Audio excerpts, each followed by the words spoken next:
Citizens for democracy వాళ్ళు ఇంకొక అంశం కూడా లేవట్లేదు. జగనన్నే రాష్ట్రానికి ఎందుకు కావాలనే కార్యక్రమం ప్రభుత్వ కార్యక్రమంగా ఎలా నిర్వహిస్తారు, పార్టీకి ప్రభుత్వానికి మధ్య రేఖను చెరిపేస్తున్నారు అని ఎలక్షన్ కమిషన్ కూడా ఫిర్యాదు చేశారు సార్. అదే నేను దాని గురించి చెప్తున్నా. స్టేట్లో జరిగిన డెవలప్మెంట్ గురించి, ఎకనామిక్ ఇండికేటర్స్ గురించి మొత్తం వివరాలన్నీ ఇచ్చి ఇంటింటికి తీసుకెళ్తుంది. అది గవర్నమెంట్ ప్రోగ్రామ్, గవర్నమెంట్ గారు ఎవరు తీసుకెళ్తారు? వాలంటీర్స్ తీసుకెళ్తారు. ఎలక్షన్ టైంలో ఎన్నికలకు మద్యపాన నిషేధం చేస్తామని చెప్పి లేకపోతే ఓట్లు అడగమన్న వైసీపీ ఏ రకంగా వెళ్ళి ప్రజల్లోకి ఓట్లు అడగగలదు అని చంద్రబాబు ఆ రోజు మద్య నియంత్రణ అని చెప్పింది కంట్రోల్ చేయడానికి రకరకాల పద్ధతులు ఏది చేస్తున్నారు.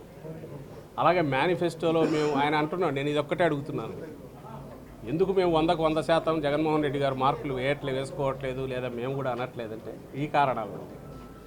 99 పైన 99.5% దాకా పూర్తి చేసిన హామీలు ఉన్నాయి. వాటిని గురించి చూసి చెప్పమనండి ఆయన. దీనికి సంబంధించి కూడా ఒక సోషల్ ఇష్యూగా కూడా ఉన్న దీంట్లో మ్యాక్సిమం కంట్రోల్ చేశారు. రెవెన్యూ తగ్గకుండా ఓ పక్కనే చేసుకుంటూ ఇంకో పక్క కన్జంప్షన్ పూర్తి తగ్గేట్టు ప్రయత్నం చేస్తుంది. అది ఒక ఏదైతే దానివల్ల కుటుంబాలు నాశనం కాని పరిస్థితి మెయింటైన్ చేస్తూ బ్యాలెన్స్డ్ దీంట్లో పోతున్నారు.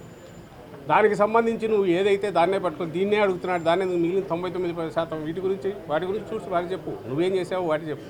నువ్వు బెల్ట్ షాపులు నీ హయాంలో వచ్చి బెల్ట్ షాపులు ఎవరంటే చంద్రబాబు గుర్తొచ్చే పరిస్థితి నీది.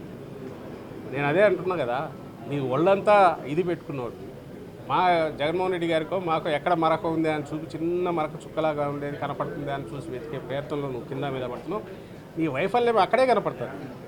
చంద్రబాబు నాయుడు వైఫల్యం అసలు ఎక్కడ ఏం పాయింట్అవుట్ చేయాలనే పరిస్థితిలో ఉన్నారు. కాబట్టి ఏదైతే ఇష్యూ మేము కూడా చెప్తున్నాము, నియంత్రణ దిశగా లాంగ్ టర్మ్లో ప్రయత్నం చేస్తామంటున్నాము.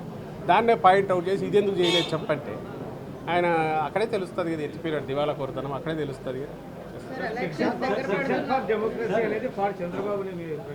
పూర్తిగా ఆయన చేత ఆయన కోసం పెట్టబడిన సంస్థ అది. వాళ్ళందరూ కూడా అటుండే వాళ్ళని చూస్తే ఉన్నట్టుండి ఎట్లా పుట్టుకొస్తారు చెప్పండి నాకు. వాళ్ళకి ఒక్కసారి ఎక్కడ లేని ఆలోచనలన్నీ వచ్చి నలుగురు భావసారూప్యం కలిగిన వ్యక్తులందరూ అక్కడికి వచ్చి కూర్చొని దానికి ఎట్టి వాళ్ళు కపిల్ సిబ్బాల్లో ఎన్నో ఎంగేజ్ చేశారంటేనే అర్థం అవుతుంది కదా. ఎల్వి సుబ్రహ్మణ్యం గారికి కుదురుతుందా? అంత డబ్బులు పే చేయగలరా? వాళ్ళ ఫీజులు ఎంత? సుప్రీంకోర్టులో వేసిన దాంట్లో ఐ థింక్ కపిల్ సిబ్బాల్ని అనుకుంటారు, అభిషేక్ సింగ్ ఎవరో మొత్తం మీద టాప్ నాచ్ లాయర్నే పెట్టారు. వాళ్ళ ఫీజులు కోట్లల్లో ఉంటుంది. మరి అక్కడ ఉండే వాళ్ళల్లో జస్టిస్ భవానీ ప్రసాద్ గారు కానీ, నిమ్మగడ్డ రమేష్ గారు కానీ, ఎల్వి సుబ్రహ్మణ్యం గారు కానీ, ఆయన లక్ష్మణ్ రెడ్డి గారు కానీ వాళ్ళే కనబడుతుంటారు. ఈ నలుగురు వీళ్ళకి ఏమన్నా అంత శక్తి ఉంటే మరి వాళ్ళ ఐటీ రిటర్న్స్ అవి పెట్టి ఇదో మేమే చేసామని చూపు మనకి అభ్యంతరం అభ్యర్థుల మార్పుల విషయంలో మీరు క్లియర్గా ఒక మాట చెప్తున్నారు, పర్ఫార్మెన్స్ బేస్డ్ అన్నారు. కేవలం ఇప్పుడున్న ఎమ్మెల్యేలను మార్చడం వల్ల పర్ఫార్మెన్స్ బేస్డ్ అయినప్పుడు ఈ ఎమ్మెల్యేలు ఇంకో ప్లేసులో పెట్టడం వల్ల ఆ పర్ఫార్మెన్స్ అక్కడ వర్కౌట్ అవుతుందని భావిస్తుంది party. Performance in the sense local conditions పెట్టి ఉండొచ్చు, దీని వెళ్ళవచ్చు, వీళ్ళ రిక్వైర్మెంట్ ఇంకో దగ్గర అయితే బాగుంటుండొచ్చు.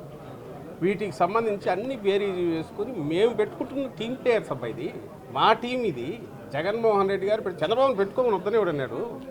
చంద్రబాబు నాయుడు అదే ఇంతకుముందు అన్న ప్రజామతం ఆయనకే లేని వాళ్ళకే దొరుకుతుంది కానీ అది చూసేది ఏముంది. మళ్ళీ ఎవరికి చెప్పడానికి రహస్యం అంట, ఏమో ఓపెన్ ట్రాన్స్పరెంట్ పెట్టచ్చుగా.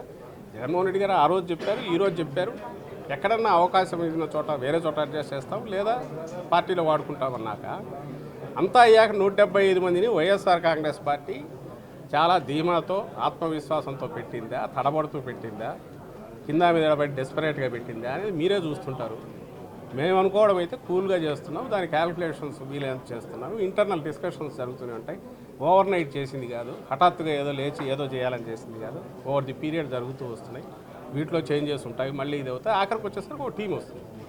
అటువైపు ప్రజలకు ఇవ్వాల్సింది ఏంది? మేమైనా తెలుగుదేశం పార్టీ అయినా ఇక్కడ అల్టిమేట్ నేను ఆయన అనడము చంద్రబాబు నాయుడు లేకుంటే ఆయన కింద ఉండే వాళ్ళ మమ్మల్ని అనడమో కాదు.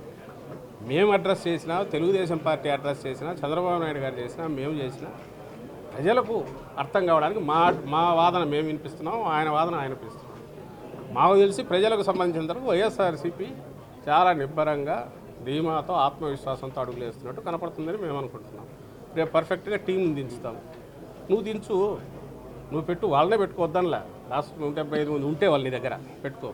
ఆ 175లో ముందు నీ దత్తపుతోటికి ఎన్ని ఇస్తున్నావు చెప్పు. సార్ ఇంకొక ప్రచారం సార్ అదే నేను అదే అంటున్నా కదా. మరి ఇంక ఆయనకు కావాల్సింది అదే కదబ్బా, ఏడుపు ఎందుకు మళ్ళీ ఆయనకు? 100 మందికి ఇప్పుడు నిజంగా మేము ఎంతమందిని మార్చినా మా వల్ల కాదనుకుంటే, మేము ఇంకా అయిపోయినాం, మార్చే కొద్ది ఇంకా ఇది ఊబిలో పడినట్టు పదాం అనుకుంటే, ఈ షుడ్ ఫీల్ హ్యాపీ, సెలబ్రేట్ చేసుకోమను. ఎందుకు దాని గురించి అంత బాధపడడం? ఆయన కొంతమంది ఎమ్మెల్యేలు రాజీనామాలు చేస్తున్నారు. అదేవిధంగా మేకపాటి చంద్రశేఖర్ రెడ్డి గారు కానీ ఆయన ఎప్పుడు సస్పెండ్ చేసి ఎంతకాలం అయింది వాళ్ళు? వాళ్ళ పార్టీ నుంచి టీడీపీలో జాయిన్ ఎవరుమ్మా? ఏం మీ కొత్తగా వచ్చి పెట్టినా కదా, మేకపాటి చంద్రశేఖర రెడ్డి గారిని మిగిలిన వాళ్ళను చాలా కాలం అయిపోయింది పార్టీ నుంచి సస్పెండ్. వాళ్ళు లేరు, పార్టీలో లేరు. పార్టీలో లేని వాళ్ళు ఎక్కడికి వచ్చి మాకెందుకు? మేము చెప్పాలి.